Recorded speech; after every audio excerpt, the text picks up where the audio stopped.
So the tough conversation continues because there are parents and students who are concerned about how they go back to school tomorrow. And so Dr. Baron Davis, who we all know is a very busy man, is the superintendent of Richland School District 2, but he thought it was important enough to carve a few minutes out of his day today to talk with us live about what happened. And we certainly appreciate that, Dr. Davis. Thank you for being with us today. You know, we saw you at a press conference earlier today, of course, and, you know, what is your reaction to having this happen across at one of your schools and across the state?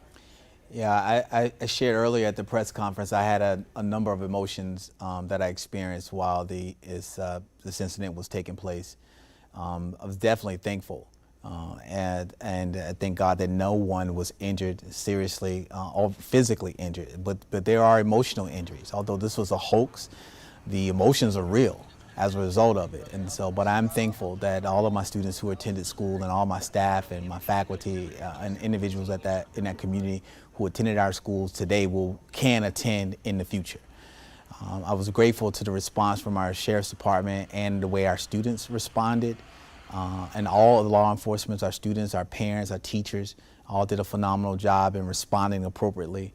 And then I was a little saddened that this is taking place in our schools and across the state and across the country, that we don't take the education and providing premier educational experiences for our students seriously enough to protect the sanctity of the the institution of education anymore.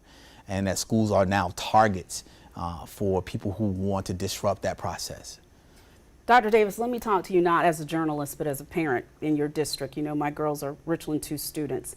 Nothing prepared me to see the video of those students running out of Blythewood High School with their hands behind their heads as a way to show law enforcement that they were not the threat. What do you say to parents tonight who are concerned and don't know how to have that tough conversation with their kids about going back to school tomorrow? You know, nothing prepared me as well, Darcy. I was there and I saw it firsthand. Students coming out of the building with their hands high or on their head, faculty and staff coming out. Some who were stopping to assist students who could not run out on their own. Some students had to be pushed in wheelchairs. Some students were on crutches and had to be assisted. I saw the anger, the frustration, the anxiety in their faces, the tears. I saw it firsthand. And I would say to those families, maybe just spend some time just hugging and loving on your children tonight, and assuring them and being that we have the processes and we have the resources in place, but encouraging them to not give up on the institution of education, that it is still a very safe place to be. But maybe just listen to them. Maybe that's a conversation for another day. Maybe the conversation is just listening to how they feel, really digging deep and making sure that they are going to be okay. And if they're not, to let someone who can assist them professionally assist them.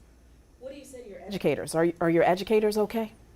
I think my educators are struggling with this as well. I saw teachers and I've spoke to a few as they were exiting the building and after we did an all clear. And I think it can have an emotional toll on them as well, because remember, when they were experiencing this, they thought it was real. They thought it was live. So those feelings are live. I mean, they are real. They're not, the feelings aren't hoax. So they definitely had a emotional response to that, and we're going to work with them as well. I think one of the things that we're going to do, we'll be getting some information out here in the next hours or so to our faculty and staff, and to our students and our parents about how we're going to move forward, how we're going to help our adults process first, because we really need to like assess them and help them process so they can help our students process. So we can't have both our adults and our students, our scholars, both trying to process simultaneously. So we're going to try to help them, put them in a position to be able to help our students when our students return to school.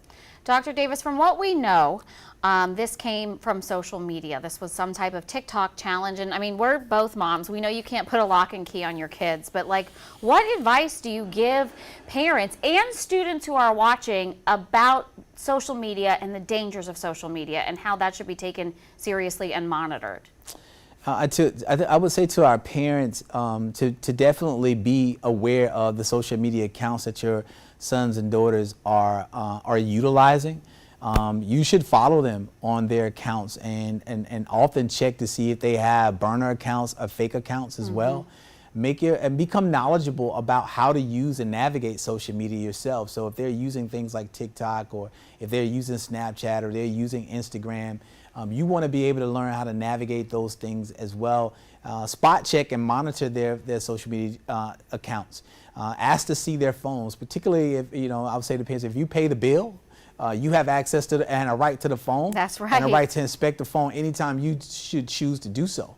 And that goes, and for our students, I think that our students, you need to understand that if you misuse something like this, the severity of your actions can be life-altering for you as well as life-altering for others.